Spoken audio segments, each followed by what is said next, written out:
Okay, good morning, students. So, in the last lecture, we talk about the different what is the meaning of coffer dam, right? So, basically, a coffer dam is a temporary structure which is built in a river, lake, etc., to remove water from an area and make it possible to carry on the construction work under reasonably dry conditions, right? So basically the coffer dams are used for the big projects such as dams, docks, construction of bridge piers or piers, abutments, right? So we see in the previous lecture the requirement, what are the requirements of coffer dam, what are the uses of coffer dam, why we are selecting the different what are the best type of coffer dam which we will select it is basically depends on the which factors, right?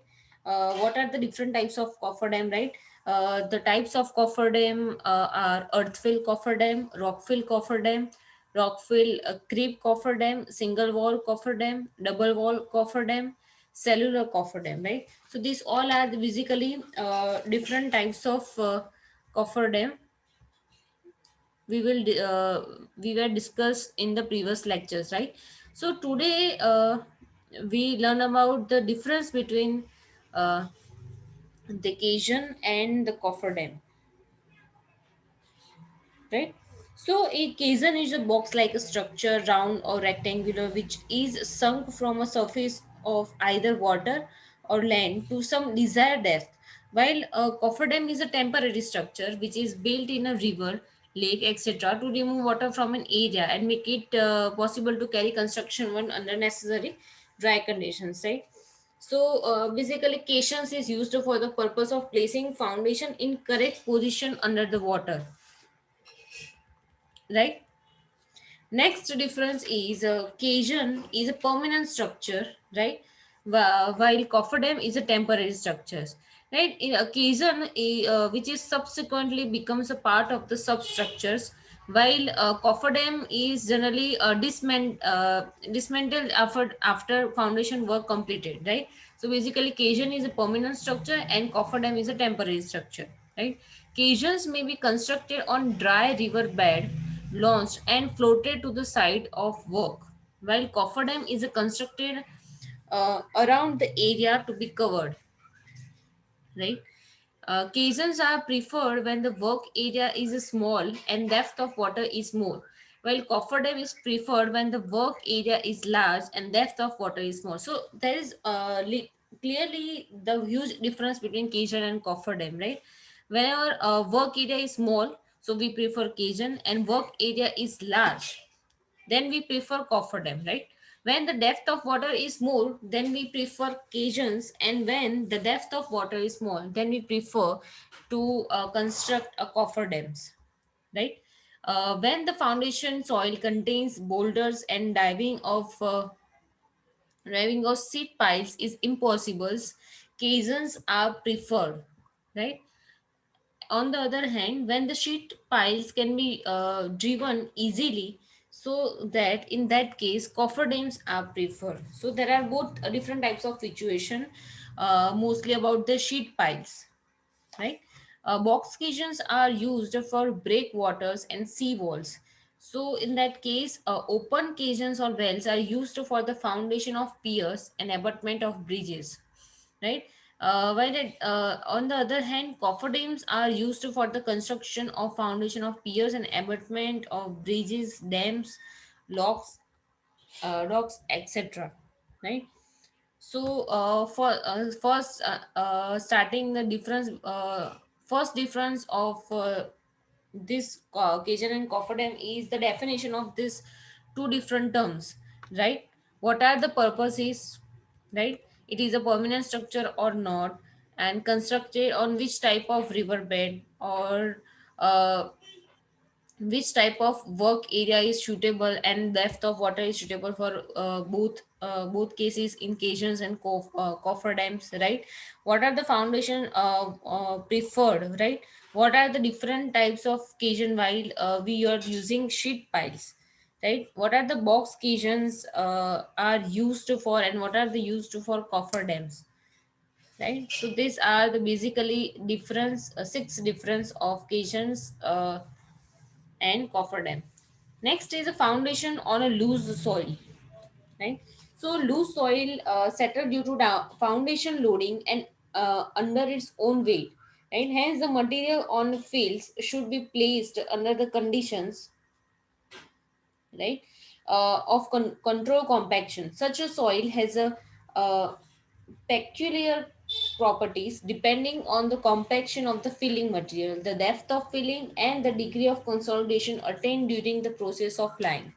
So, because of that, extreme care should be taken in designing the foundation on such type of soil, so that the bearing capacity of this reclaimed soil varies from place to place, right? So there are some points to be noted in that type of connections. First one is a rough foundation may be adopted for deep granular fields.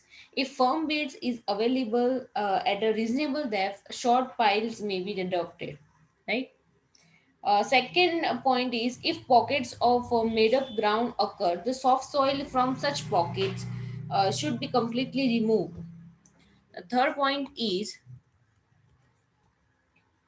there are some ground treatment processes may be adopted before the construction foundation. First one is a preloading, second is cement injection grouting, and third one is a deep vibration, right? And at the last point, for the building of average loading, rough foundation may be provided. On the other hand, for a heavy structures with uneven loading, piles should be adopted, right? So these are the basic points which would be noted by this type of using connections, right? What are the type of foundation we choose? Either it's a rough foundation, right? Uh, right. So there are some these points are taken into account, right? So our next is steps in choosing type of foundation. What are the different types of foundation using in which condition or in which state of site, right? So there a design engineer must be perform five successive steps, right? So following this step, first step is, it require information concerning the nature of superstructure and the loads to be transmitted to the foundations, right? It means that we definitely know what are the superstructure we built up on this area, and what are the different types of loads which will be transmitted to the foundation. These types of loads mainly depends on the type of buildings which will be designed, right? So types of building on and basically its designing state or analysis, there are certain types of loads to be transmitted to the foundation. So we already we know that this information require uh, basically the nature of the superstructure, right? Second one is obtain of the subsurface soil conditions. Second point is the most important. Also we know that what kind of soil in which we start working in the particular area, right? So first and basic step is, what are the soil conditions on the site, right? Depends on the type of soil conditions. It basically directly affects the nature of the superstructure or different types of structure, right? Which will be mainly depends on the lab result of the soil conditions, right? Third one is explore the possibility of constructing any one of the type of foundation under the existing conditions by taken into account,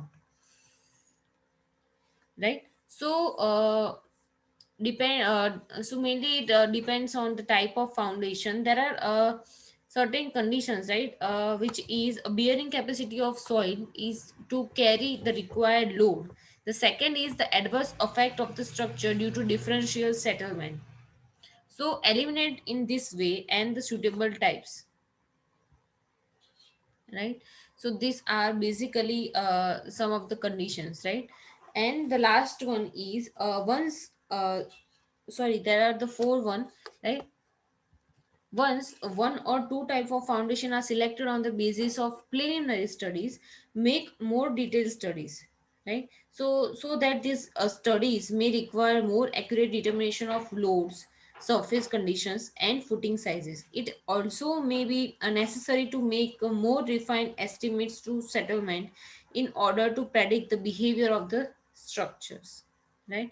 And at the last is estimate the cost of each of the promising type of foundation, and choose the type that represent the most acceptable uh, compromise between performance and cost, right? Last one is a failure of foundation. What are the precautions, and because of this failure of foundation, what are the remedies which will be measured, right? So there, what are the causes of failure of foundation, right? First one is unequal settlement of subsoil. Second is unequal settlement of masonry, subsoil moisture movement, lateral movement of subsoil, lateral pressure on the wall, weathering of subsoil due to stress and shrubs. And the last one is atmospheric action, right? So we're starting with this first, which is unequal settlement of subsoil. So it basically leads to a crack in a structural components and rotation thereof, right? So because of the unequal settlement of the subsoil, it is mainly due to the non-uniform nature of subsoil, unequal load distribution, and eccentric of loads, right? So these are the main reason of this unequal settlements are on the construction, right? So what are the remedial we which we measure while construction, and what are the points to be noted, right? So first one is a foundation should rest on a rock or a hard muram, right?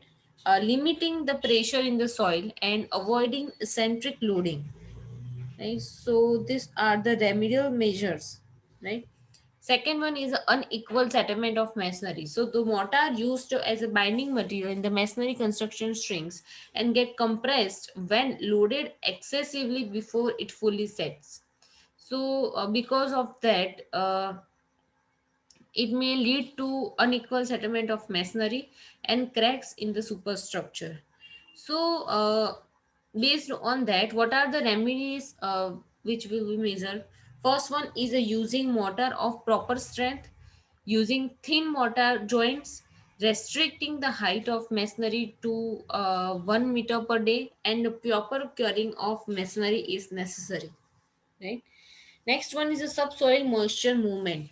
So this is the one of the major cause of failure of the footing on cohesive soil where the subsoil water level fluctuates. So when the water table falls, the soil particles lose cohesion, and hence there is a shrinkage of soil and resulting in a crack in the building. So during the upper moment of moisture of the soil, swells, resulting in a high swelling pressure, which may induce cracks in the building. Right. So because of that, what are the remedies available here? So first one is for important structures, RCC raft foundation or pile foundation should be used.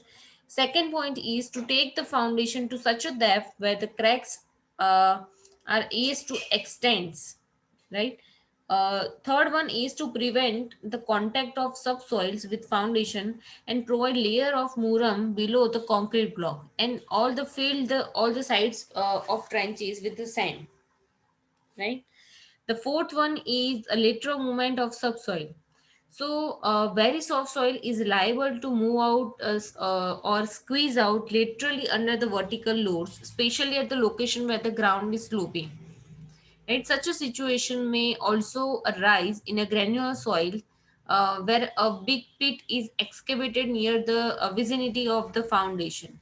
Due to such movement, excessive settlements take place or structure may even collapse. So, because of that, what are the remedies? So, first one is a construction retaining wall, and second one is a drive sheet piles. Right. Fifth one is a lateral pressure on the wall, right? So So the thrust of a pitch roof, arch action or wind action on the wall causes overturning of walls. So for that, provides a sufficient wide base, and second is design the foundation to prevent tensile stress and limit the compressive stress, right? So, in the very next point, weathering of subsoil due to trees and shrubs. So, sometimes small trees is grown very near to the wall. So, the roots of this shrub absorbs moisture from the foundation soil. Due to this, ground near the walls depresses down, resulting in a founding cracks. So for that, remedy is trees and shrubs should be planted away from the wall, so that this problem, which is it absorb moisture from the foundation soil, is not happen, right? So so that because of that reason, trees and shrubs should be planted away from the walls. And our last point is atmospheric action, right? So atmospheric agents like sun, wind, rain adversely affect the behavior of foundation. If the depth of foundation is shallow, the moisture movement due to rain or drought may be cause trouble. So if the water remains stagnant near the foundation, strength of the foundation will decrease. If the building lies in a low-lying area, foundation may be even scoured, right? So because of that, what are the remedial we will counting on that? First one is a provide plinth protection along the external walls. Second one is a suitable underground drains should be provided. And the last one is a provide gentle slope away from the slope, away from the wall, right? So these are basically failure the reasons of failure of foundations. What are the precaution and remedial measures available to stop this failure of foundation, right? What are the steps in choosing while type of foundation, right? What are the foundation on loose soil, and what are the difference between cation and cofferdam? So we learned this all topic today, right?